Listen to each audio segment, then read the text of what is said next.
The story opens with the peaceful mining colony of Kepler Station on the edge of known space.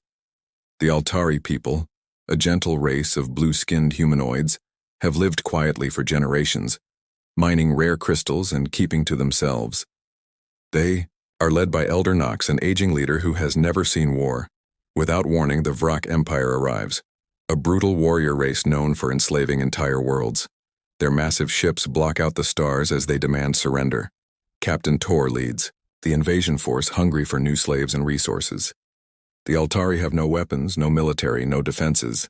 Their small transport ships are no match for Vrak warships. As the invasion begins, Elder Nox makes a desperate decision. He orders the colony's lone communications officer, Lin, to send out a general distress signal to anyone who might help. Tuan, message is simple. This is Kepler Station. We are under attack. Our people are being taken as slaves. If anyone can hear this, please help us. We have nowhere else to turn. The signal travels through space, bouncing off relay stations and spreading across the galaxy. Most civilizations ignore it. The Altari are unknown and nobody wants to anger the powerful Vrak Empire. But the signal reaches human space. On Earth, Defense Station Alpha, Admiral Kane receives the distress call. The human military has been watching Vrak expansion with growing concern. This attack on innocent miners is the final straw. Kane doesn't hesitate. All fleets prepare for immediate deployment. We're going to Kepler Station. His aide, Commander Ross, looks worried. Sir, we don't know these Altari people, and the Vrak Empire has warned all species to stay out of their territory. Kane's eyes grow cold. Commander, when someone calls, for help we answer. That's what makes us human.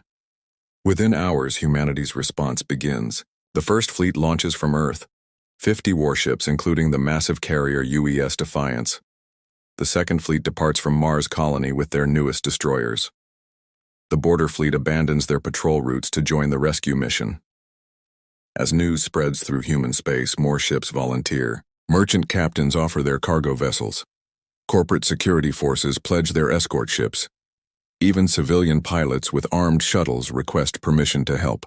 What started as a military operation becomes something bigger, an entire civilization, mobilizing to help strangers they've never met.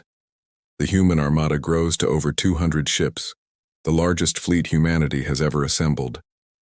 They jump to hyperspace, racing toward a distant world they've never seen, to save people they've never met, simply because it's the right thing to do. At Kepler Station, the Vrak invasion continues smoothly. Captain Tor has captured thousands of Altari workers and loaded them onto slave ships. The mining equipment is being dismantled and prepared for transport. Tor receives reports from his scouts that worry him. Multiple hyperspace signatures are approaching the system, but when he learns they're from human space, he laughs. Humans? Tor sneers to his lieutenant Grak. Those soft creatures from the inner worlds? They barely have a dozen ships in their entire fleet. The Vrak Empire's intelligence is badly outdated. They still think humanity is a young, peaceful race with limited military power. Tor's own battle group of 20 heavy cruisers has conquered.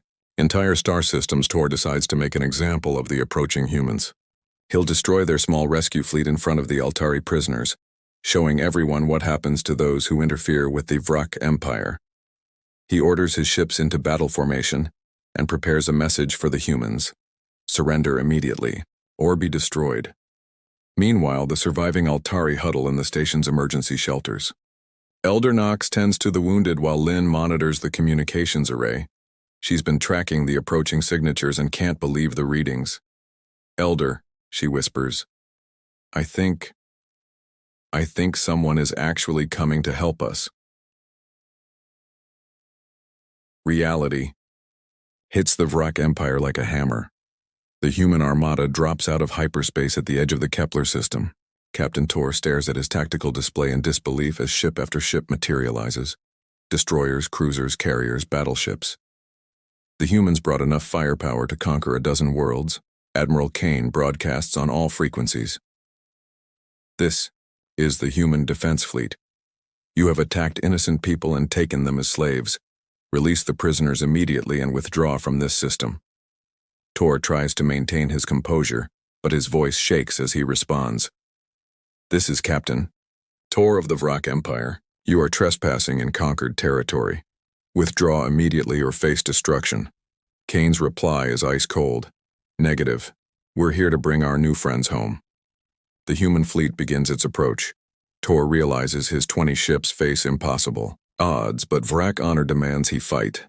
He orders his ships to attack the human formation. The battle is over almost before it begins. Human ships move with precision that shocks the Vrak commanders. Their weapons are more advanced, their shields stronger, their tactics flawless. Within minutes, half the Vrak fleet is destroyed or disabled. Tor's flagship takes critical damage. As emergency lights flash around him, he finally understands the truth. Humanity isn't a weak, peaceful race. They're warriors who simply choose not to show it until someone threatens the innocent. The remaining Vrak ships surrender or flee. Human Marines board the slave ships and begin freeing the captured. Altari. Medical teams treat the wounded while engineers repair the damaged station. Elder Knox meets Admiral Kane in person for the first time. The elderly Altari leader is overwhelmed by emotion as he tries to thank the humans. Why? Knox asks. Why did you come? You didn't know us. We had nothing to offer you in return. Kane places a gentle hand on the alien's shoulder. Because it was right. Because when someone calls for help, humans answer. The rescue operation takes days. Human engineers help repair Kepler station systems while diplomats establish formal relations with the Altari government. The two species begin planning trade agreements and defensive alliances. News of the rescue spreads across the galaxy. Other civilizations that had ignored the Altari's plea now look at humanity with new respect and wariness. The Vrak Empire issues threats of retaliation, but they're careful to avoid human space. Captain Tor, now a prisoner, asks to speak with Admiral Kane. I underestimated your species, he admits. We thought humans were weak because you didn't attack others. Kane nods. That's where you made your mistake. We don't start fights, but we always finish them. As the human fleet prepares to leave, the Altari hold a ceremony to honor their rescuers. Elder Knox presents Kane with a crystal pendant, a symbol of eternal friendship between their peoples. The galaxy is a dangerous place, Kane tells Knox during their farewell. But you're not alone anymore. Humanity stands with those who need protection. The story ends with the human armada departing Kepler station, leaving behind a small defense force and the promise that they'll return if needed. The Altari watch their rescuers disappear into hyperspace, knowing that somewhere among the stars they have friends willing to cross the galaxy to help them. The final scene shows Lynn monitoring the communications array, now equipped with direct links to human space. Never again would the Altari face danger alone.